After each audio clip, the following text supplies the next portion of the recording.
नमस्कार, welcome to all of study 91 official YouTube channel. My name is Shivanand Dubey और आज हम लोग डिस्कस करने वाले भाई एएलपी यानी असिस्टेंट लोको पायलट में टेक्स्ट नंबर 9। ज्यादातर क्वेश्चन देखोगे ऐसे क्वेश्चंस बनते हैं कि भाई कि जो सारे एग्जाम में कॉमन होगा, यानी जो लोग अभी तक यूपी पुलिस की प्रिपरेशन कर रहे होंगे या जो है एसएससी सीएचएसएल की प्रिपरेशन कर रहे होंगे, बस थोड़ा सा क्या करना है, हमें एडवांस पोर्शन को और इंक्लूड करना है, यानी और पढ़ना है उस, तो सारे क्वेश्चन आप लोग आरआरबी यानी रेलवे के क्वेश्चन सॉल्व कर लेंगे। देखो रेलवे में ज्यादातर ऐसा होता है कि जैसे मेंसुरेशन की बात करें या जो है आप देखते हो ना, थोड़ा सा जो है कि मतलब ट्रिकी क्वेश्चन, ट्रिकी का मतलब हुआ कि आपका दिमाग यूज हो, वैसा क्वेश्चन ज्यादा पूछते हैं, यानी जो लैंग्वेज वाला क्वेश्चन होता है वो ज्यादा पूछते हैं। तो चलिए फिलहाल हम लोग देखते हैं और अपने आप को असेसमेंट करिए कि भाई आज आप कितने क्वेश्चंस सॉल्व कर पाते हैं। तो जल्दी से सभी लोग जुड़ जाएं, शाम को 7 बजे बज गए भाई। तो चलिए क्वेश्चन नंबर 1 की तरफ चलते हैं। क्वेश्चन नंबर 1 ध्यान से पढ़िए, बहुत जबरदस्त क्वेश्चन है। क्वेश्चन नंबर 1, एक वर्गाकार प्लेट है जिसकी प्रत्येक भुजा 7 सेंटीमीटर और प्रत्येक कोने से 0.25 सेंटीमीटर क्षेत्रफल वाला, याद रखिएगा क्षेत्रफल वाला एक वर्ग काटा जाता। कहोगे जी सर, बाकी बचे भाग को कट के साथ मोड़कर एक घनाभ बनाया जाता है, तो इस खुले शीर्ष के घनाभ का आयतन क्या होगा? तो याद करिए, घनाभ का आयतन सबको पता होता भाई। घनाभ का मतलब क्या हुआ कि लंबाई गुणे चौड़ाई गुणे ऊंचाई, यानी घनाभ के तीनों डायमेंशंस आपको पता है, यानी लंबाई होगा, चौड़ाई होगा और ऊंचाई होगा, यानी एक बॉक्स का आकार भी क्या होगा, एक घनाभ आप बोल सकते हो ना, तो रिलेट कर सकते हो। हाँ सर, तो एक तरीके से आप बोल सकते हो जैसे मोबाइल घनाभ है। मोबाइल कैसा है भाई, ये घनाभ के आकार है ना।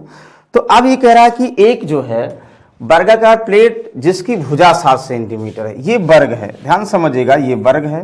कहोगे सर जी वर्ग का मतलब सबकी चारों भुजाएं बराबर है ना, ऐसे वर्ग की बात की जा रही है, तो चारों भुजाएं बराबर कर दो। ये 7 सेंटीमीटर, ये भी 7 सेंटीमीटर, ये भी 7 सेंटीमीटर और ये भी सेंटीमीटर। कह रहा कि प्रत्येक कोने से 0.25 सेंटीमीटर एरिया वाला, आप बताओ, यानी ये भाग की बात करें, इसका एरिया 0.25, इसका एरिया 0.25, इसका एरिया 0.25, एरिया 0.25। तो अगर आप घनाभ, ये जो है जो यहां वर्ग यानी एरिया 0.25, यानी छोटे वाले वर्ग का क्षेत्रफल 0.25 है, तो यानी इसकी भुजा हमें पता है कितना, 0.25 का अंडर रूट कितना होगा, सबको पता भाई 0.5 इंटू 0.5 ये होगा, यानी इसकी भुजा ये 0.5 होगी, ये 0.5 होगी ना, तभी तो इसका एरिया कितना होगा, 0.25 है।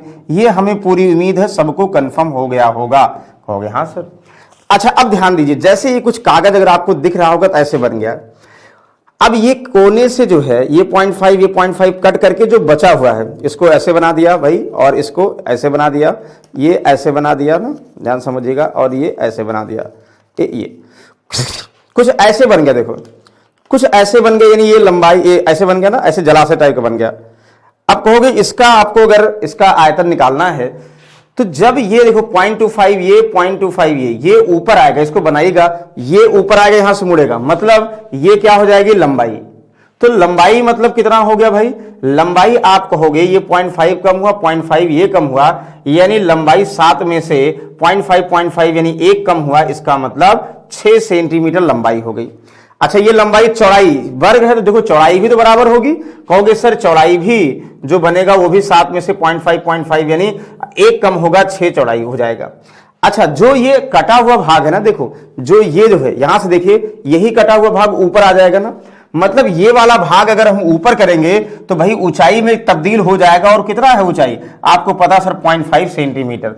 तो आप अगर एरिया कह जाए, सॉरी वॉल्यूम कहा जाए, तो 6 लंबाई घनाभ की 6 चौड़ाई हुआ और आधा क्या हुआ उसकी ऊंचाई, तो 6 36 का आधा कितना हुआ 18, यानी 18 क्यूबिक मीटर, 18 क्यूबिक सेंटीमीटर क्या हो जाएगा, इसका वॉल्यूम हो जाएगा। बस थोड़ा सा आपको जो है इसको प्रैक्टिकल अप्रोच की जरूरत है, यानी आपको ऐसे 7 जो है 7 सेंटीमीटर, सब मान लीजिए कागज है, कागज का टुकड़ा है, हमने क्या किया 0.5 यानी एरिया 0.25 एरिया का, यानी 0.5 सेंटीमीटर भुजा का, तो इस तरफ लंबाई में से काट दिया, इधर काट दिया, इधर काट दिया। इसका मतलब जब इसको हम ऐसे मोड़ेंगे तो 0.5 इधर 0.5 इधर कम होगा, 1 कम होगा, यानी लंबाई 6 बची, चौड़ाई भी 6 बचेगी, ऊंचाई जो भाई मुड़ा है ना ये हो जाएगा, यानी 0.5 ऊंचाई हो जाएगी। अब ऊंचाई पता है, लंबाई पता, चौड़ाई पता, घनाभ के फॉर्म में बन गया, तो बिल्कुल आयतन पता भाई, आयतन का फॉर्मूला लंबाई गुणे चौड़ाई गुणे ऊंचाई होता है। बताओ क्लियर है? कहोगे जी सर बिल्कुल, बहुत आसानी से समझ में आ गया।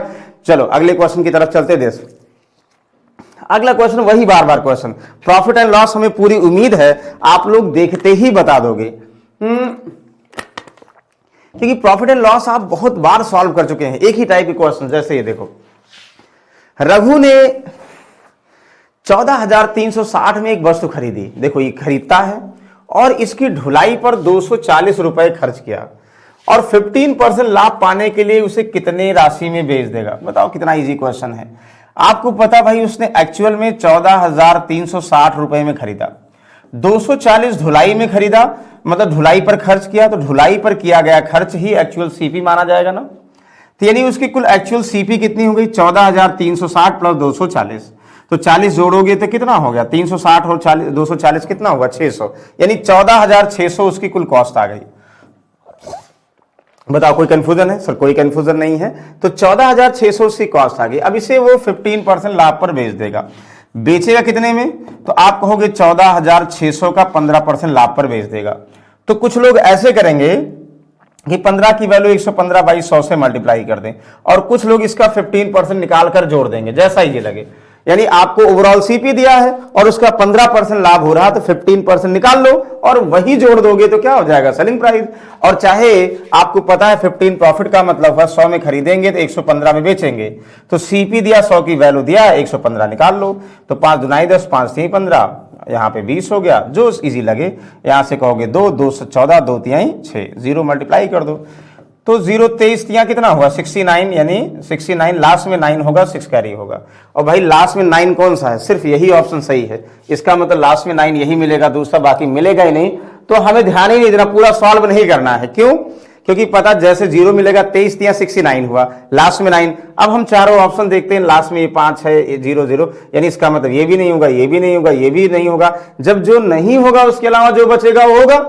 तो कभी कभी आपको पूरा कैलकुलेशन करने की जरूरत नहीं है, यानी हमें जो है आंख कान नाक सब खुला रखना, भाई ऑप्शन देखना है। तो कभी कभी देखोगे एक ही ऑप्शन ऐसा होगा जो सबसे डिफरेंट दिखेगा, वही आंसर बन जाएगा। कहोगे वाह सर बिल्कुल आसान है, इसको बताओ। तो इसका मतलब ये हुआ कि भाई ये एक्स, ये नंबर का एक्स जो है नंबर का यूनियन है, इसको छोड़ दीजिए, सेट थ्योरी मत जाओ, बस इतना समझो। x - 2 का होल स्क्वायर -30 इक्वल टू 0। तो कहोगे सर ये तो बिल्कुल आसान है, x - 2 का होल स्क्वायर, क्या फॉर्मूला ओपन करें? क्यों ओपन करोगे? क्योंकि हमें वैल्यू किसकी निकालनी, भाई x की वैल्यू निकालनी है। तो समीकरण को हल करोगे तो x - 2 का होल स्क्वायर -36 है, इधर आएगा तो प्लस का 36 हो जाएगा। अब x - 2 इक्वल टू कितना हुआ भाई, ये स्क्वायर इधर आएगा √36, और √36 की वैल्यू सबको पता है +6, प्लस -6 बोल सकते हो, माइनस वाला है नहीं इसलिए +6 बोल सकते हो। तो x इक्वल टू कितना, 6 + 2, यानी कितना हुआ, 6 + 2 का मतलब 8।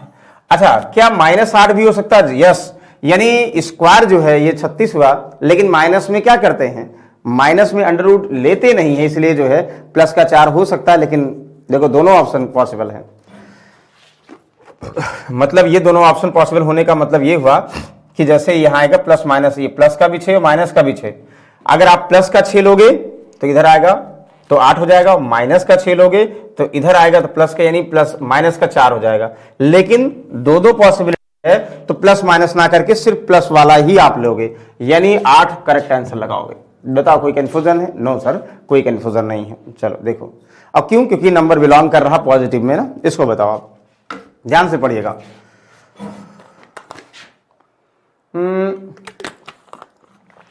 कहोगे सर आसान तो है। In which all 7/9 of people present at sitting, in which all 7/9 of the people present are sitting on 9/13 of the available chairs and the rest are standing. मतलब 9/, ये कह रहा किसी हॉल में उपस्थित लोगों में से 7/9 उपलब्ध कुर्सियों में से, यानी भाई उपस्थित जितने 7 में से 9 कुर्सियां उपलब्ध हैं लोगों के लिए, और उस पर 9/13 भाग पर लोग बैठे हैं, शेष खड़े हैं।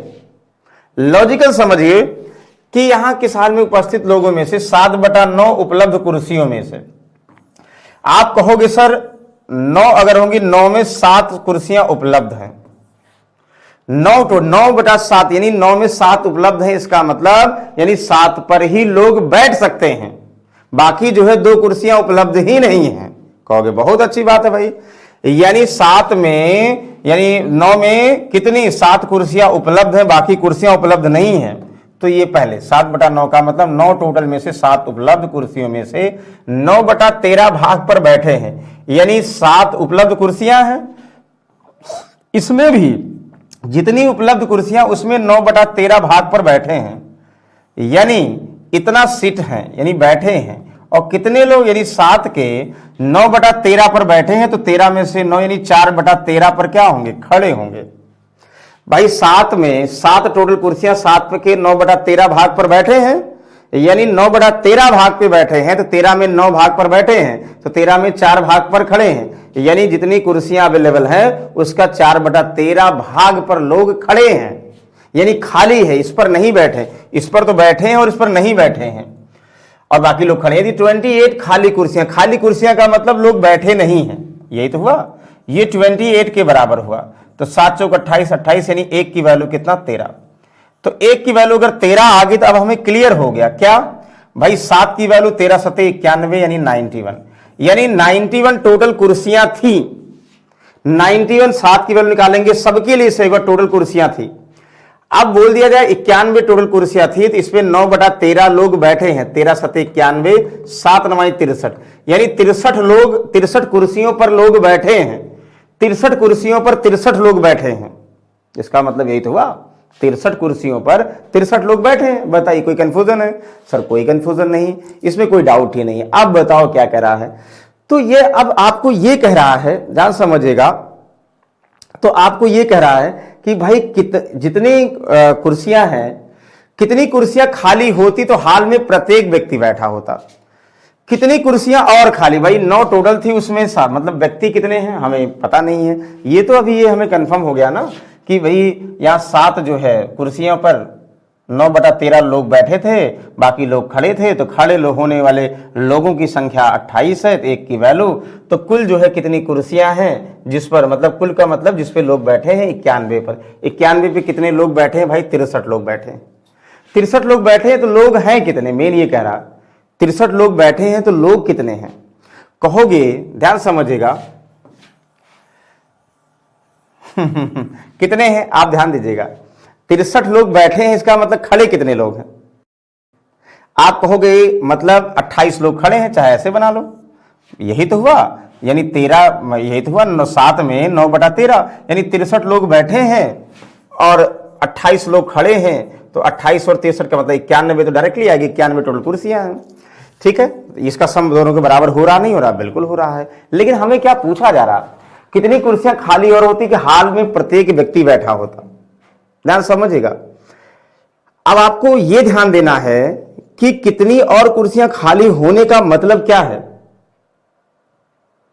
इसका मतलब है कि जितने लोग हैं, जितने लोग हैं 7/9, 7/9, ध्यान दीजिएगा, 7/9 है, 7/9 उपलब्ध कुर्सियों में से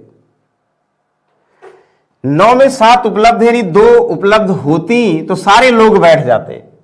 तो इसका मतलब हुआ कि अगर टोटल लोग x हैं, या 9 में 7/9 का मतलब 9 टोटल लोग हैं, 7 पर बैठे हैं, 2 पर नहीं बैठे हैं। तो आप बोल सकते, ध्यान दीजिएगा, 7 पर बैठे हैं तो 7 रेशियो की वैल्यू 63 हुआ, तो 1 की वैल्यू 63 डिवाइड बाई 7, 7 9 63। तो आप कहोगे 2 की वैल्यू 9 इंटू कितना 2, तो 9 दूनी 18, यानी 18 लोग और होते, 63 और 18 कितना हुआ 91, यानी 91 टोटल कुर्सियां 63 पर बैठे हैं ना, 63 पर बैठे हैं। इसका मतलब कितने लोग और बैठ जाते, सारी कुर्सी ऑक्यूपाई हो जाती। 18 लोग और बैठ जाते तो भाई सारी कुर्सी ऑक्यूपाई हो जाती। इसका नहीं, 81 लोग आ जाएगा ना। हाँ सही सही सही सही, हमें जरूरत ही नहीं है। ये 63 है, 63 का मतलब कितना हुआ, हाँ सही, बिल्कुल सही, इसमें कोई डाउट नहीं होगा। 7 की वैल्यू 63, 1 की वैल्यू 9, 9 देखो 7 की वैल्यू ये भी कर सकते थे, 7 की वैल्यू 63, 1 की वैल्यू 9, तो 9 81 टोटल कुर्सियां स्टार्टिंग में थी, तो 81 टोटल कुर्सियां थी और 63 पे बैठे हैं, यानी 7 की वैल्यू 63 हुआ, तो 1 की वैल्यू 9 हुआ, तो 2 यानी 9 में 7 लोग बैठे हैं, इसका मतलब 2 लोग बैठे नहीं है, तो डायरेक्टली 2 की वैल्यू निकाल लोगे, यानी 18 लोग जो है भाई, ये option number 4 is the correct answer. बताइए कोई कंफ्यूजन है? सर नो, कोई कंफ्यूजन नहीं, बिल्कुल आसान था। इसको बताइए कितनी बार इसको आप सॉल्व कर चुके होंगे? कहोगे सर 3 साल में 5,000 रुपए पर चक्रवृद्धि ब्याज क्या है? यदि ब्याज की दर पहले वर्ष 4%, दूसरे वर्ष 3% और तीसरे वर्ष के लिए 2%। याद करिए हमने आपको क्या बताया था, अगर आप स्लैब मेथड से सॉल्व करते हैं, first year rate of interest कितना है? 4%, सेकेंड ईयर कितना है भाई? 3%, थर्ड ईयर कितना है? 2%। आपको हमने एक तो परसेंटेज से बताया था, यानी जो आप रेशियो से रिलेट करोगे, दूसरा हमने बताया था स्लैब विधि, यानी 2 साल और 3 साल का स्लैब से भी आप बता सकते हैं। कैसे? ये आपको प्रॉपरली बताया था। 1 साल का इंटरेस्ट निकालना है 2 साल का निकालना है 2, 3 साल का निकालना है तो 4। कैसे? पहले साल 4% रेट ऑफ इंटरेस्ट लगेगा, यानी 5,000 का 4% निकालोगे, 2 0 5 चौक 20, यानी 200 हो गया। पहले साल का ब्याज लग चुका। दूसरे साल का ब्याज किस पर लगता है? मूलधन और पहले साल के ब्याज पर। भाई 3%, यानी 5,000 का 3% निकालोगे, कितना हुआ? 5 से 15, यानी 150 रुपए। और दूसरे साल पहले साल के ब्याज पर भी 3%, तो कितना हुआ? 2 तिहाई 6 रुपए। 2 साल का ब्याज लग चुका। कहोगे हाँ सर। तीसरे साल ब्याज मनी और पहले दोनों साल के ब्याज पर। मनी यानी 2% करोगे, 5,000 का 2% यहां करो तो 0, यानी 100 रुपए हुआ। अब ध्यान दीजिएगा, तीसरे साल दोनों साल के इंटरेस्ट पर, ये सबको जोड़कर लगा दो या इस पर 2% यहां लगा दो, तो 2% कितना हुआ भाई? 4 हुआ। इस पर 2% यहां लगा दो, 15 दुनाई 30, यानी 3 रुपए। 2% यहां लगा दो तो 6 दुनाई 12, यानी 0.12। ठीक है ना? कहोगे हाँ सर। कितना हो गया? सब जोड़ दो, 200, एक 300, 450, 450, 460, 63 इतना, 463.12। ध्यान दीजिए कहीं है? हाँ सर बिल्कुल, 4363.12, ऑप्शन नंबर 4। सबको जोड़ दोगे चक्रवृद्धि ब्याज। पहले साल ब्याज मूलधन पर लगता है, दूसरे साल ब्याज मूलधन और पहले साल के ब्याज पर लगता है, तीसरे साल इंटरेस्ट मूलधन और पहले दोनों साल के ब्याज पर लगता है, तो आंसर बता दोगे।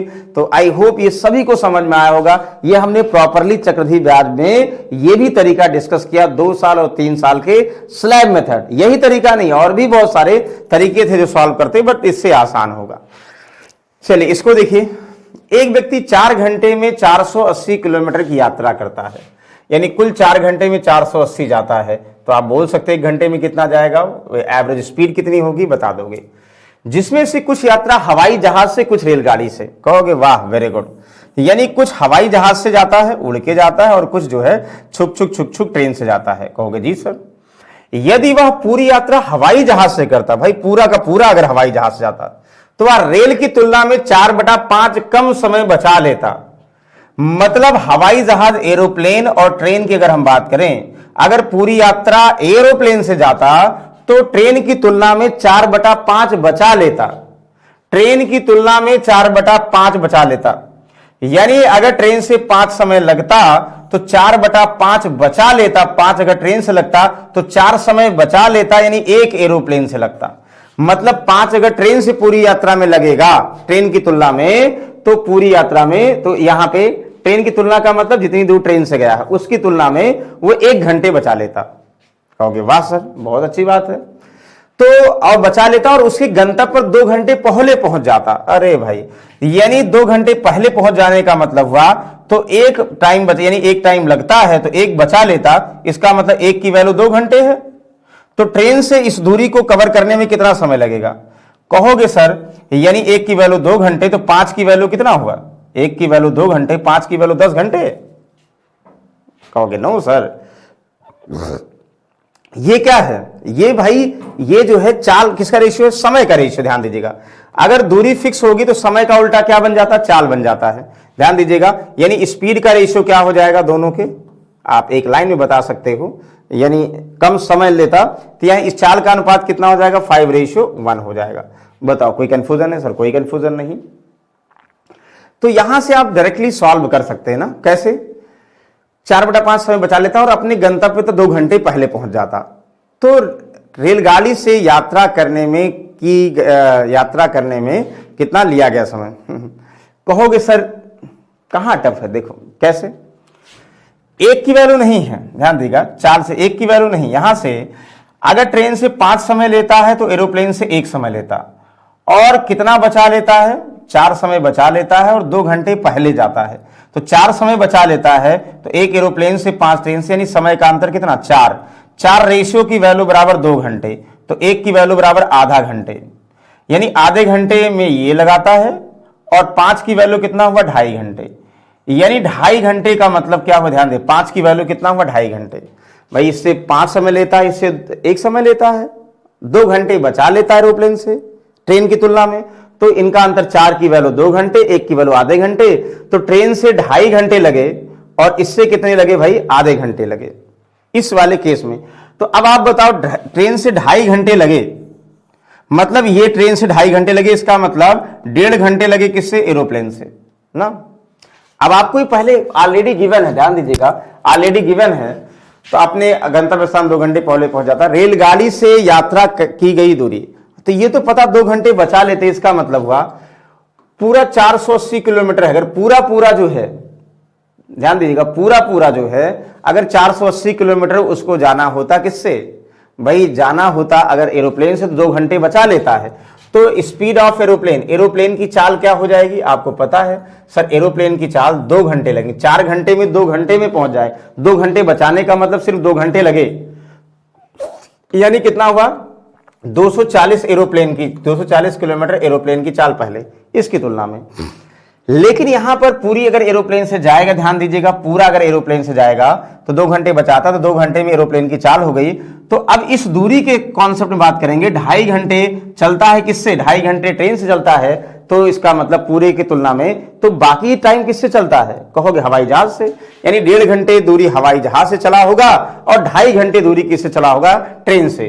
तो आपको यह कह रहा है कि रेलगाड़ी से यात्रा करने के लिए, यात्रा करने की तय की गई दूरी, तो कोई सूरी 240 किसका है, एरोप्लेन की स्पीड है, तो एरोप्लेन से 1.5 घंटा ऑलरेडी आ चुका है, तो 1.5 घंटे में एरोप्लेन से 360 किलोमीटर, तो 360 किलोमीटर तो एरोप्लेन से जा चुका है, क्योंकि 2.5 घंटे ये, तो ट्रेन से एरोप्लेन से जा चुका है कितना, 2.5 घंटे नहीं 360 किलोमीटर।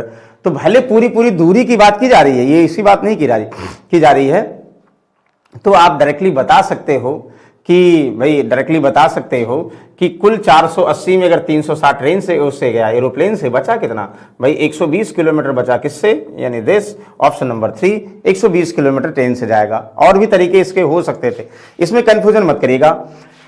ट्रेन एरोप्लेन की तुलना में 4/5 समय सेव करता है, यानी 5 अगर ट्रेन से कुल समय लगेगा तो हवाई जहाज से 1 समय लगेगा, अंतर 4 रेशियो की वैल्यू 2 घंटे, एक की वैल्यू आधे घंटे अगर एरोप्लेन से लगेगा तो कितना, 2.5 घंटे इससे लगेगा, कुल यहां 3 घंटे का डिस्ट्रीब्यूशन है, ध्यान दीजिएगा, मतलब ये 3 घंटे का डिस्ट्रीब्यूशन, 3 घंटे की बात हो रही है। इसका मतलब हम ये बोल सकते हैं कि 1 घंटे कौन चला, 1 घंटे एरोप्लेन चला होगा, ये बोल सकते हैं, लेकिन 3 घंटे में। अब ये कह रहा है 4 घंटे में 480 किलोमीटर यात्रा करता, एरोप्लेन की बात करें पूरी दूरी के लिए 2 घंटे बचा लेता है, यानी 2 घंटे में 480 पहुंच जाता है, तो 240 किलोमीटर पहुंच जाता है। कहोगे हाँ सर, अब 240 किलोमीटर पहुंच जाता है, तो कहोगे सर जब 2.5 घंटे इसको लगे तो बाकी टाइम किसको लगेंगे होंगे, बाकी टाइम लगा होगा किसको, पूरी यात्रा तय करने में भाई एरोप्लेन को लगा होगा, तो 2.5 घंटे और 1.5 घंटे इसको लगा होगा, 4 घंटे की बात अगर करें, ठीक है ना।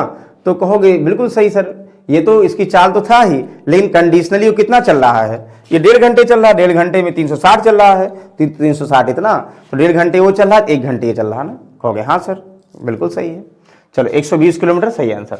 इसको बताओ, ABCD एक त्रिज्या है, अंकित एक चतुर्भुज है, DAB और BCD कोणों के द्विभाजक क्रमशः X और Y पर वृत्त को प्रतिच्छेद करते हैं, तो सीधी रेखा XY की लंबाई, एक लाइन का आंसर देखो, ये बना दो, ये एक वृत्त है, त्रिज्या R है, एक चतुर्भुज है, ये अगर मान लो ऐसे बना दे, ये A B C और D एक चतुर्भुज है, तो DAB ये DAB कोणों के समुद्विभाजक क्रमशः DAB, हाँ DAB और BCD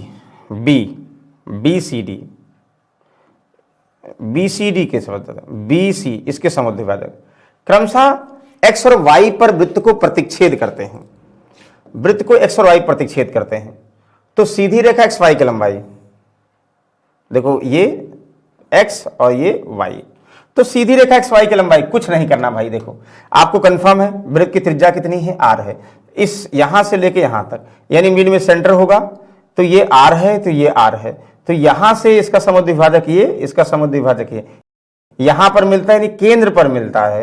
तो आप बताओ क्या कह रहा है, तो सीधी रेखा एक्स वाई की लंबाई, यानी ये x और ये y, जो रेखा x और y, ये r प्लस r कितना हुआ सर, 2r। बस इतना इजी पूछा जा रहा।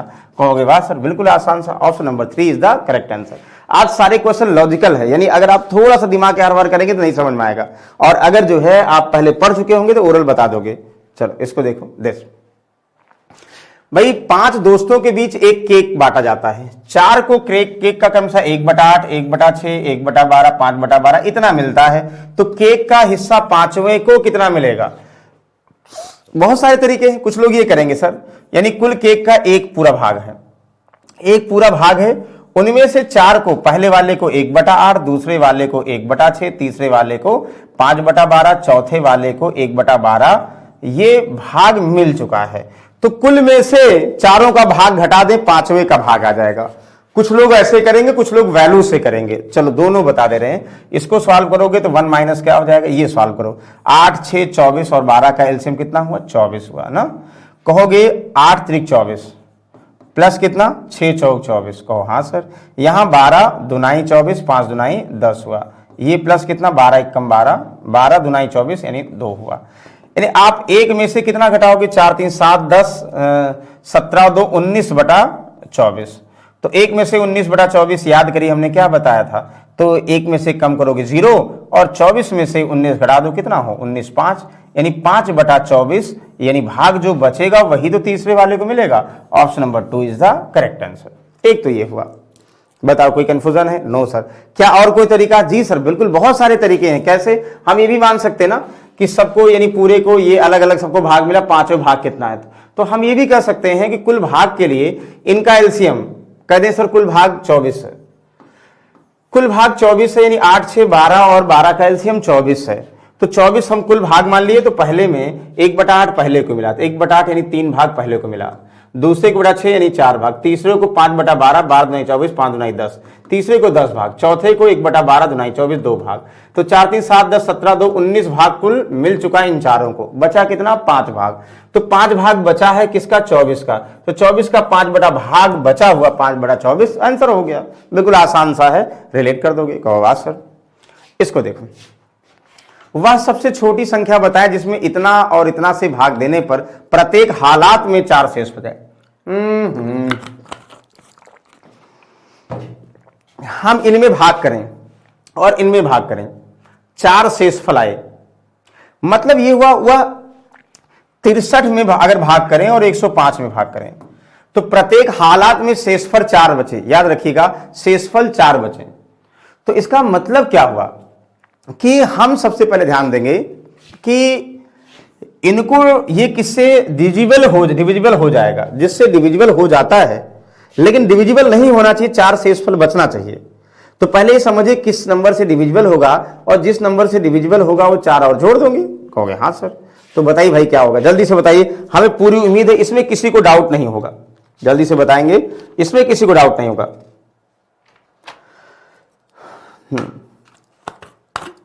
जल्दी से बताइए भाई क्या कैसे सॉल्व करोगे इसको।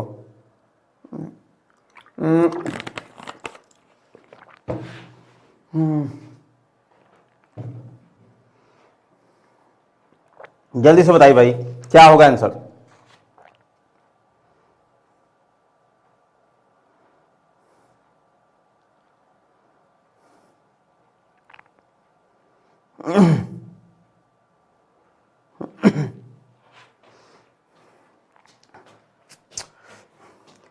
बहुत सारे लोगों का आंसर आ चुका होगा, बहुत सारे लोगों को डाउट होगा। देखो, वह छोटी छोटी संख्या बताइए, छोटी छोटी संख्या का मतलब क्या भाई, जिसे इससे मतलब इससे भाग करो, इससे भाग करो, इसका मतलब इससे तो बड़ी होगी, यानी इसके एलसीएम से भाग करें, यानी उस छोटी संख्या में 63 से भाग करें और 105 से भाग करें तो शेषफल 4 आए। कहोगे जी सर, जैसे पहले कैसे करते थे, ये आप एलसीएम एचसीएफ जाइएगा, देखिएगा बहुत बेहतर तरीके से हमने डिवीजन वाले मेथड को सॉल्व कर रखा है, उसको देख लीजिएगा, फिर और आसान हो जाएगा। तो सबसे पहले 63 और 105 का एलसीएम लो, मतलब एलसीएम क्या होगा, 63 और 105 से डिविजिबल हो जाएगा। तो इन दोनों से डिविजिबल होने वाला नंबर क्या है, तो ये देखो 9 7 63 ऐसे कर दो, और 15 7 105, देखो 7 तो होगा ही होगा, ध्यान दीजिएगा, और चाहे 15 मतलब 3 5 15, ध्यान समझिएगा, 9 का मतलब 3 का स्क्वायर, यानी एलसीएम की बात करेंगे तो 3 का स्क्वायर होगा और 7 होगा और 5 होगा। तो यहाँ 9 5 45 सत्ते, तो 7 5 35, 7 चौक 28, 3 कहते यानी 315। 315 वह संख्या है जो 63 से भी और 105 से भी डिविजिबल है। भाई 63 से भाग कर दो कट जाएगा, 105 से भाग कर दो कट जाएगा, लेकिन कह रहा है तो 315 3 से कटने वाली संख्या, लेकिन शेषफल हर स्थिति में 4 होना चाहिए। तो इसका मतलब एक्चुअली में जो संख्या होगी तो 315 इनसे कट जाएगी, तो 315 में अगर हम 4 जोड़ देंगे तो यानी जो 319 होगी, तो 319 क्या 63 से कटेगी नहीं, जब 63 से डिवाइड करोगे तो सर 4 हमने जोड़ा है, यानी 4 शेषफल बनेगा। वैसे 315 105 से कट जाएगा, लेकिन 4 हमने जोड़ा, 4 शेषफल, यानी 319 वह संख्या होगी जो इन सब से डिवाइड करो तो हमेशा शेषफल जो है 4 आएगा। क्या 319 है ऑप्शन में? No sir. तो 319 नहीं है तो एक और ध्यान दो, ऑप्शन में ये तो सही है, चलो अगर ये नहीं है देखो तो हम ध्यान नहीं दिए, एक तरीका और हो सकता है भाई, अगर 315 63 से और इससे डिविजिबल है ना, तो इसका 2 गुना 630 भी डिविजिबल है। भाई 315 630, इसका 2 गुना 3 गुना 4 गुना सारे डिविजिबल हैं। अब 4 जोड़ दो, क्या 634 ऑप्शन में है? भाई 630 63 और 105 से डिविजिबल है, हाँ सर। तो 4 शेषफल बच रहा, 4 और जोड़ दो तो 4 भाई बच जाएगा, नहीं डिवाइड होगा। क्या 634 है? जी सर बिल्कुल है, तो 634 आंसर हो जाएगा। यानी 319 भी हो सकता था और कितना भाई 634 भी होगा। कहोगे वाह सर बिल्कुल आसान है। इसको देखो, रघु 4 किलोमीटर गति से कॉलेज जाता है। ध्यान समझिए, कितनी बार इस टाइप के क्वेश्चंस आपको बता चुके होंगे।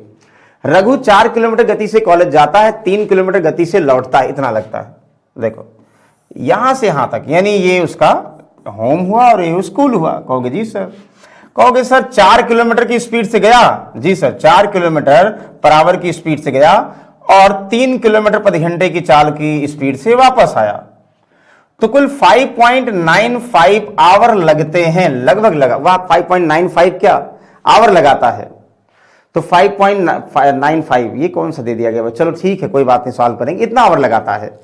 तो बताइए distance between home to school, बहुत अच्छी बात है, बेसिक से करोगे तो भी सॉल्व कर लोगे। मान लो होम से स्कूल की दूरी कितना मान ले, डी मान ले, तो आप कहोगे डी दूरी को 4 की स्पीड से जाता है और डी दूरी को 3 की स्पीड से वापस आता है। कुल टाइम कितना हुआ? 5.95 आवर हुआ आंसर। ये तो हुआ, बस डी की वैल्यू निकाल लो, आंसर हुआ। तो कैसे चाहे, और एक तरीका ये भी था, दूसरा तरीका और आपको क्या बताए थे भाई, हमें चाल का अनुपात दिया है तो डायरेक्टली आप क्या करोगे, समय का अनुपात। 4 जाने में 4 स्पीड है और आने में 3, तो समय क्या हो जाएगा 3:4। जाने में 3 समय और आने में 4 समय, जाने और आने में कुल कितना 7 समय रेशियो में, और वैल्यू में कितना 5.95। तो एक की वैल्यू कितना हुआ, ये ना 7 रेशियो था, तो एक की वैल्यू 5.95 डिवाइड बाई क्या 7, क्यों 7 से कट रहा, 0.7 5 7 7 8 56 56 3 7 5 35, बिल्कुल सही। तो एक की वैल्यू 0.85, तो 3 की वैल्यू या 4 की वैल्यू किसी से भी निकालो, 4 निकाल लें क्योंकि पॉइंट में नहीं आएगा, तो 4 को पॉइंट थोड़ा कम हो जाएगा। 85 दुना कितना हो, 4 पंचे 20, 4 32 और 2 कितना हो 34, यानी 3.4 ना, मल्टीप्लाई करोगे 4 पंचे 20 हुआ, 4 8 32 और 2 इतना, तो एक डेसिमल लगा दो, 3.4 हो जाएगा। तो यानी 3.4 आवर जो है दूसरे दिन लगते हैं। यानी कब, जब 3 किलोमीटर प्रति घंटे चाल थी तो कितना 3.4 आवर लगते हैं। तो 3 चौक 12, 3 त्रिका 9, 1 10, यानी 10.2 किलोमीटर दूरी है। 10.2 किलोमीटर, जी बिल्कुल सही है। ये भी सॉल्व करोगे तो भी आएगा, और ऐसे आपको हमने बताया था, इसलिए डिस्कस किया कि जब चाल का अनुपात दिया, उल्टा समय हुआ, तो समय का रेशियो दिया, समय के यानी 4 3 7 का सम 5.95, एक की वैल्यू इतना, तो चाहे पहला समय निकालो चाहे दूसरा, तो यानी 4 हम निकाल लिए, क्यों, क्योंकि जो 4 से 8.5 में मल्टीप्लाई करना आसान है। ठीक है ना।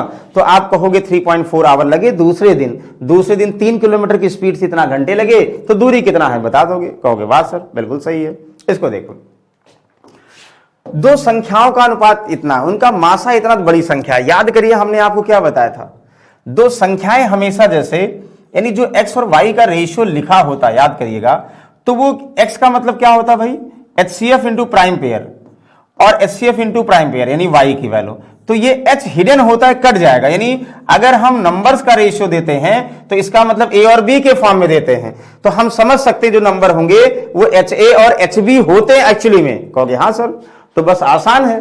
तो 15:11 के अनुपात में है, इसका मतलब आप समझ जाओगे a और b दिया है, h कट गया होगा, आपस में कॉमन हो गया होगा, और HCF 13 दिया है, तो बड़ी संख्या, तो बड़ी संख्या 15 ही तो है, तो HA HB ही संख्या होती है, ध्यान दीजिएगा, HA और HB ही संख्या होती है। इसका मतलब 13 इंटू 15 ये पहली संख्या, और दूसरी क्या हो जाएगी 13 इंटू 11, तो ये तो संख्या हो जाएगी।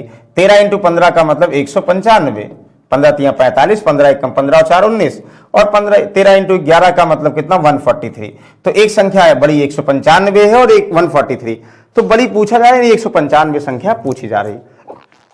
बताओ एक लाइन कर लोगे, हाँ सर बिल्कुल आसान है। तो बस सिर्फ और सिर्फ क्वेश्चंस को पढ़ना है, अगर कॉन्सेप्ट कंफर्म है ओरल आप बता सकते हो। जैसे इसको देखो, विपरीत दिशाओं में आ रही इतना मीटर लंबी ट्रेनें एक दूसरे को इतने सेकंड में पार करती हैं। याद करिए आपको क्या पता है, दो ट्रेनें एक दूसरे को विपरीत दिशा में जब क्रॉस करते हैं, पहले की लंबाई L1 मान लो, दूसरे की L2 मान लो, स्पीड S1 मान लो, स्पीड S2 मान लो, कहो हाँ, तो दोनों की रिलेटिव डिस्टेंस क्या होती जब एक दूसरे को अपोजिट डायरेक्शन में पार करती हैं? सर दोनों की लंबाइयां जुड़ जाती हैं जी। दोनों की रिलेटिव स्पीड क्या होती? सर दोनों की स्पीड जुड़ जाती है। Very good. टाइम क्या होता है? टाइम निकालना होता है या गिवन होता है? हमें क्या दिया? दोनों की लंबाइयां दी हैं, एक दूसरे को इतने सेकंड में पार करते हैं, तो दोनों गाड़ियों के द्वारा संयोजित गति कितनी होगी? सर रिलेटिव स्पीड निकालना है, संयोजित गति, तो रिलेटिव डिस्टेंस, पहले की लंबाई 152.5, दूसरे की लंबाई 157.5, कहो हाँ सर, डिवाइड बाई 9.3, यानी दोनों को रिलेटिव स्पीड हो गया। तो रिलेटिव स्पीड इक्वल टू कितना हुआ? Relative distance divide by relative time, तो दिया तो गया है, ये 0.5 आधा हो गया, तो 152 157 कितना हुआ भाई? 1 100 200 हुआ, 50 50 100 हुआ, और 2 7 2 9, 1 10 हुआ। तो आप कहोगे 152 और 153 मान लो 158, तो 152 और ये से जोड़ दो, 158 कितना हुआ? कहोगे 360 ना, 360 हुआ। 360 डिवाइड बाई 9.3, पॉइंट हटाओगे 0, ठीक। कहोगे 3 3 9, 3 1 3, कहोगे 3 1 3, 3 दुनाई 6, 1200/31, कटेगा नहीं एग्जैक्टली भाई। 9.3 का मतलब सेकेंड्स, कटेगा नहीं। अच्छा किलोमीटर में दिया है तो भी नहीं कटेगा भाई, तो 9.3 अगर दिया होगा तो नहीं कटेगा। दोनों की गति किलोमीटर प्रति घंटा कितनी होगी? चलो कोई बात नहीं, इसको हम अगर सॉल्व करें, कितना ये हुआ ना, हम लगता है कि 9.3 का मतलब कुछ और है।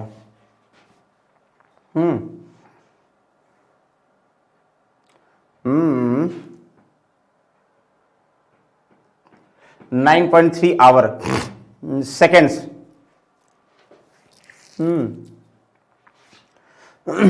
9 करोगे पॉइंट आओगे 3/10, नहीं चलो कोई बात नहीं। तो हमें पता है 1200 बटा कितना, आंसर ही गलत दिया है 31, ये क्या हुआ? मीटर पर सेकंड, लेकिन चाल हमें किसमें चाहिए? किलोमीटर पर आवर में। 18/5 से मल्टीप्लाई कर दो, कहोगे अब तो सही है, ठीक है। यहां से 5 से 24 ना, 24 इंटू 18 डिवाइड बाई 31, और चाहे ऐसे कर सकते हो 6 पंचे 30, 6 त्रिक 18, थोड़ा आसपास करते, 24 3 72, 72/5, मतलब 5 से 5 1 5, 2 7, 5 चौक 20, 5 चौक 20, 144 के आसपास, थोड़ा सा कम कर दें 125, ये हो सकता है, नहीं तो फिर गलत है। बस सिंपल सा आसान है, विपरीत दिशाओं में दोनों की लंबाइयां जुड़ गई, हमने जोड़ दिया, 360 हो गया, दोनों को टाइम दे दिया गया, तो distance divide by time, speed आ गई, स्पीड मीटर पर सेकंड में, इनटू किससे मल्टीप्लाई करोगे, इनटू मल्टीप्लाई करें 5/18 से, तो जो सबसे ज्यादा वाली वैल्यू होगी वही, नहीं 125 नहीं 130 बनाओगे ना, 130 वाला होगी सबसे ज्यादा वाली वैल्यू, कहोगे हाँ सर। किरण 90 मीटर पूल में तैरती है, एक छोर से दूसरे छोर तक और फिर वहां से सीधे वापस उसी पर तैर कर आती है। 90 मीटर लंबा पूल है, जैसा कह रहा वैसा फॉलो करोगे, बिल्कुल सही है। तो एक छोर से दूसरे छोर तक गई और फिर वहां से वापस सीधे पथ पर तैरकर वह 2 मिनट में 2 बार में 360 मीटर की दूरी तय करती है। तो ध्यान समझिएगा, 2 बार में 360 मतलब 90 गई 90 आई, 180 90 गई 190 आई, 2 बार में 3 तैर करो 2 मिनट में इतना क्या, 2 मिनट का मतलब कितना हुआ भाई, यानी 120 सेकंड बोल सकते हो ना, 120 सेकंड में 360 मीटर की दूरी गई है। तो किरण की औसत गति, तो कुल दूरी बटा कुल समय, औसत चाल का फॉर्मूला क्या होगा, एवरेज स्पीड इक्वल टू क्या होगा, total distance divide by total time. कुल 90 गई 90 वापस आई, फिर 90 गई 90 वापस आई, कुल 360 किलोमीटर 360 मीटर की दूरी गई, 360 मीटर की दूरी गई, 2 बार जाने आने में लगा और कुल 2 मिनट का मतलब 120 सेकंड लगे, तो 12 तिहाई 36 यानी 3 मीटर पर सेकंड कहीं है। अरे सर इतना आसान क्वेश्चन, इतना टफ दिया और आसान, बिल्कुल ओरल आंसर बताने वाला क्वेश्चन दे दिया गया। चलो क्लियर सभी को, हाँ सर बिल्कुल सही है। इसको देखो,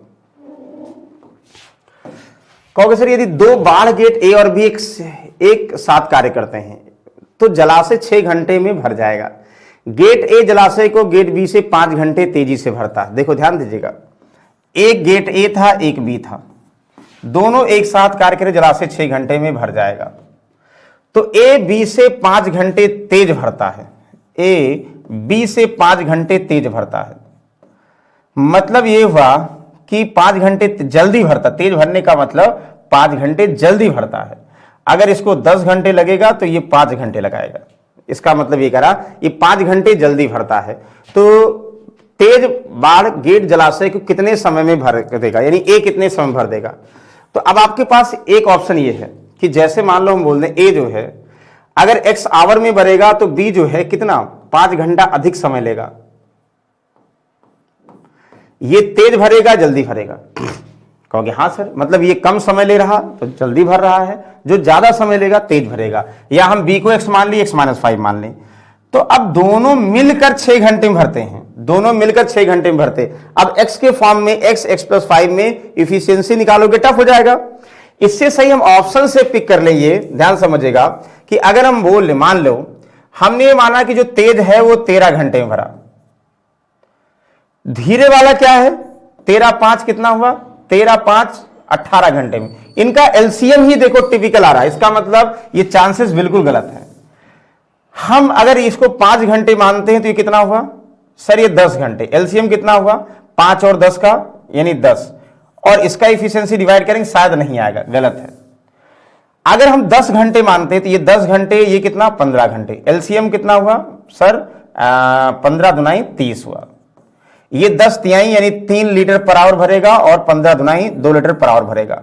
तो 30 को दोनों मिलकर भरेंगे तो 3 2 5 5 6 30 यानी 6 घंटे में। 6 घंटे में दोनों मिलकर भर रहे हैं कि नहीं भर रहे हैं, हाँ सही है। यानी जो तेज पाइप है वो अगर उसको हम ऑप्शन से पुट कर लेते हैं कि भाई 10 घंटे लगते भरने में, तो तेज वाले को 10 घंटे लगते हैं, तो अब अंतर 5 घंटे का है कि नहीं है, दोनों में अंतर 5 घंटे का है। इसको 10 घंटे लगे तो इसको 15 लगेंगे, तो दोनों मिलकर 6 घंटे अगर भर लेंगे आंसर आ जाएगा। इसका मतलब ऑप्शन सही पिक किया, नहीं आएगा तो गलत पिक किया। नहीं तो ऐसे करोगे बहुत टफ हो जाएगा, यानी ये ऑप्शन से करते तो इजी होता। कहोगे हाँ सर बिल्कुल सही है। इसको देखो, एक कक्षा में 28 लड़के कुछ लड़कियां थी। परीक्षा लड़कों द्वारा प्राप्त औसत अंक कितना थे, लड़कियों इतना थे, समग्र औसत इतना थे। याद करिएगा लड़कों द्वारा कितना था 12.5, लड़कियों द्वारा कितना था 14.5, ठीक है।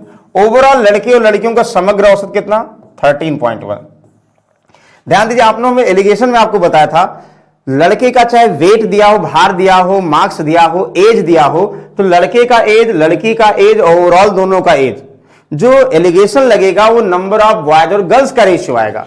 जैसे बॉयज का एवरेज मार्क्स, गर्ल्स का average marks, overall average marks. तो एलिगेशन जब लगाओगे भाई तो कंफर्म है 14.5 ज्यादा इससे, तो इसमें से ये घटाओगे, 5 में से 1 घटाओगे 4, और 4 में से 3 घटाओगे हो गए 1.4। अब इसमें से ये घटा दोगे तो 11 में से 5 गए, 6 5 11 ना, 11 में से 5 6 5 11, तो हो गया 0.6, पॉइंट कैंसिल हुआ, तो 2 7 14 2 3 6। जो 7 और 3 का रेशियो आएगा, 7 रेशियो में बॉयज, 3 रेशियो में गर्ल्स, तो बॉयज ऑलरेडी 28 दिया गया है, यानी 28 लड़कों में से, तो 7 रेशियो की वैल्यू 28, तो 1 की वैल्यू 7 चौक 28 4, तो 3 क्या है, लड़कियां हैं, तो 3 की वैल्यू 3 इंटू 4, यानी भाई साहब 12 लड़कियां हैं। और पूछा क्या जरा, तो कक्षा में छात्रों की संख्या, तो कोई बात नहीं, यानी 28 लड़के हैं और 12 लड़कियां हैं, यानी 7 3 10 डायरेक्टली निकाल लेते, चाहे 28 लड़के हैं तो 12 लड़कियां, कुल मिलाकर कितना 28 और 12 40 टोटल स्टूडेंट्स हैं, कुल छात्र हैं 40, बिल्कुल करेक्ट। यानी जब बॉयज और गर्ल्स का रेशियो आ जाएगा, बॉयज कंफर्म है तो गर्ल्स निकाल लोगे, अब बॉयज और गर्ल्स कंफर्म हो गया, टोटल स्टूडेंट आप बता दोगे। बताइए कोई कंफ्यूजन है? नो सर, कोई कंफ्यूजन नहीं, बिल्कुल आसानी से बता सकते हैं। इसको बताओ, the base of pyramid is an object. आप सबसे पहले पिरामिड बनाइए। पिरामिड कैसे बनता है, ध्यान दो। पिरामिड बताइए, ये ऐसा तो है, मिड में कहीं होगा, तो पिरामिड का मतलब ये हुआ, पिरामिड का आयतन क्या होता है? पहली बात, पिरामिड का आयतन वॉल्यूम, पिरामिड का आयतन तिकोना होता है सर 1/3 आधार का क्षेत्रफल, एरिया ऑफ बेस, आधार का क्षेत्रफल इनटू ऊंचाई होता है। इसका सरफेस एरिया क्या होगा? 1/2 आधार का परिमाप इनटू स्लैंट हाइट। तो फिलहाल पिरामिड का आयतन सबसे पहले हमें यह पता होना चाहिए, क्या क्या दिया है। पिरामिड का बेस जो है वो object whose length of breadth 16 centimetre 12 centimetre, यानी 16 का बेस हमारा क्या है? एक आयताकार है, यानी 16 सेंटीमीटर लंबाई है, और चौड़ाई कितना है हमें पता है, यहां गिवन है 12 सेंटीमीटर, यानी इसका मतलब ये आयताकार, उसका क्या है? आधार आयताकार है ना। If the length of all lateral edges through the apex right rectangular pyramid 26 centimetre, यानी ऊंचाई की बात करा 26, तो वॉल्यूम बताना, आप कुछ ध्यान ही नहीं देना है कि 1/3 इंटू आधार हमारा कैसा है, ये आधार हमारा आयताकार है, तो आयत का क्षेत्रफल लंबाई गुणे चौड़ाई, यानी 16 गुणे 12 ये क्षेत्रफल हो गया, और ऑलरेडी आपको 26 ऊंचाई दी है, तो बस एक लाइन का तो आंसर है। हाँ सर बिल्कुल, 3 से कर दो, कितना हुआ? 3 चौक 12 हुआ, तो 16 चौका 64 और 6 चौक 24, लास्ट में इसके 4 होगा, सही होगा। तो 64 देखो 60 इंटू 12 6 नहीं 1200, तो वैसे ही 1200 से ज्यादा आएगा, यानी इसका मतलब ये वाला आएगा 1664 इज द करेक्ट आंसर। एक लाइन का आंसर था, बस फॉर्मूला आपको पता होना चाहिए। इसको देखो, एक त्रिकोणीय आकार वाले पार्क के किनारों का अनुपात, ओरल आप बता सकते हो, ये था भाई 3 4 5, हम अपने अंदाज से बना दिया, इतना इसकी लंबाई है। पार्क का परिधि, परिधि का मतलब सबको जोड़कर, तीनों भुजाओं का योगफल 3 4 और 5, तो चाहे x भी मान लो, कोई इशू नहीं हुआ, क्योंकि आप एरिया में x मानते हो। तो 4 3 7 5 12x इक्वल टू कितना हुआ? 180 मीटर। तो x बराबर कितना हुआ? 180 डिवाइड बाई 12 का मतलब 15 हो गया। तो 15 तिया 45, किस में? 45 मीटर में ये, 15 5 75 मीटर ये, और 15 चौका 60 मीटर ये। पूछा क्या जरा भाई? तो सबसे बड़े सबसे छोटे किनारों का योगफल, सबसे बड़ा किनारा भाई 75 मीटर, सबसे छोटा 45, 45 और 75 कितना हुआ? 45 प्लस 75 120 मीटर हुआ, तो 120 metre is the correct answer. ये तो बिल्कुल बच्चों वाला क्वेश्चन था। ये देखो, x किसी काम को 8 दिनों में, y उसी काम को 10 दिनों में, तो वे एक साथ काम करे कितने दिनों में? ये सबसे आसान, x 8 दिनों में, y 10 दिनों में। 8 और 10 का एलसीएम करते, क्या करते? 8 पंचे 40 दिन, 40 टोटल काम हुआ, तो 8 पंचे 40, यानी 5 काम एक दिन में x करेगा, और 10 चौक 40, 4 काम एक दिन में कौन करेगा भाई? y करेगा। तो x और y दोनों मिलकर उस काम को कितने समय में करेंगे? कितनी बार आप बता चुके हैं इसको, यानी कुल 40 काम है, दोनों मिलकर 5 और 4 कितना? 9 काम, तो 9 चौक 36, 4/9, 4 होल 4/9 का मतलब this, option number 3 is the correct answer. Clear? Yes. इसको देखो, plus means divide, minus means plus, into means minus, divide means into, then find the value of इस। तो ये रीजनिंग क्वेश्चन, लेकिन कोई बात नहीं, एकदम आसान सा है। 27 डिवाइड, देखो ये क्या लिखा है? डिवाइड मीन्स इनटू, इनटू कर दो 15, माइनस है तो माइनस मीन्स क्या है? Into means minus, divide means into, minus means plus, minus means plus 36। Plus क्या है, प्लस मीन्स डिवाइड 6, इसका आंसर। अब तो बिल्कुल आसान है, देखो यहां पर डिवाइड सॉल्व करोगे ना, 27 into 15 plus 36 into 6, 36 divide by 6 का मतलब 6 हुआ, इनको मल्टीप्लाई करके 6 जोड़ दो, कहोगे 15 सत्ते 105 हुआ, 15 दुनाई 30 और 10 कितना हुआ 40, 405 ये और 6 ये, तो 411 एक लाइन में answer. 411 is the correct answer. बताओ कोई कंफ्यूजन है? कोई कंफ्यूजन नहीं, सबसे आसान क्वेश्चन यही होते हैं हमें लगते हैं। इसको देखो, ए रेशियो बी दिया, बी रेशियो सी दिया, तो याद करिए आपको हमने कैसे बताया था, बेसिक से भी बताया था, ए रेशियो बी 32 रेशियो क्या होगा 35। अब आगे बी रेशियो सी दिया, तो बी के नीचे बी लिखोगे 21 और सी इधर लिखोगे ना, सी यहां लिखोगे, सी कितना 32, तो यहां एलिमेंट क्या करोगे 35, यहां एलिमेंट क्या करोगे 21, यानी इन्हीं को मल्टीप्लाई करना, ए बी और सी आ जाएगा, मल्टीप्लाई करके लिख दो। लेकिन पूछा क्या जा रहा है, याद करिए, पूछा जा रहा ए रेशियो सी, तो ए रेशियो सी का मतलब क्या है भाई, ये गलती से दिया गया, ए रेशियो सी का मतलब, ए का मतलब 32 इंटू 21 और सी का मतलब 35 इंटू 32, 35 इंटू 32, 32 दोनों में है, 7 21 7 5 35, मतलब इनमें जो लिखना था पूरा ना सॉल्व करके हमने क्या किया, मल्टीपल के फॉर्म में लिख दिया, क्योंकि हमें रेशियो निकालना ही है, तो रेशियो निकालना 3 इंटू 5 है कहीं, yes, option number 3 is the correct answer. बताइए कोई कंफ्यूजन है? नो कंफ्यूजन भाई। तो इस हिसाब से 20 क्वेश्चन हमें लगा कुछ थोड़ा सा जो है कॉन्सेप्चुअल क्वेश्चन थे और कुछ आसान जो बार बार एग्जाम में क्वेश्चंस बनते हैं वो क्वेश्चन थे। तो आई होप आप लोग सेशन एंजॉय किए होंगे। डेली आपको 7 बजे मिलेंगे भाई, 7 बजे एएलपी का टेस्ट होगा, या अब कोशिश करेंगे टॉपिक के टेस्ट होंगे, और यूपी पुलिस री एग्जाम चल रहा है तो बीच बीच में यूपी पुलिस री एग्जाम का भी टेस्ट लेके आएंगे, ठीक है। तो कोशिश करिएगा भाई शाम को 7 बजे डेली आप जुड़िएगा। जो डाउट होगा तो आप बिल्कुल जो है कमेंट बॉक्स में लिख के रिप्लाई करिएगा, यानी बिल्कुल आपका ध्यान दिया जाएगा। कोई भी टॉपिक में डाउट है तो ध्यान समझिएगा, आप जाइएगा स्टडी 91 पे और डालिएगा वो टॉपिक का नाम और लिखिएगा बाई शिवानंद सर, बिल्कुल आ जाएंगे, और जो कंफ्यूजन होगा वहां से आप क्लियर कर सकते हैं। कोई और टॉपिक जो आपको नहीं मिल रहा बिल्कुल लिखिएगा, हम कोशिश करेंगे वो भी एक एक टर्म्स को क्लियर कर देंगे, ठीक है ना। तो चलिए नेक्स्ट समय फिर से मिलते हैं भाई, तब तक के लिए गुड नाइट, टेक केयर।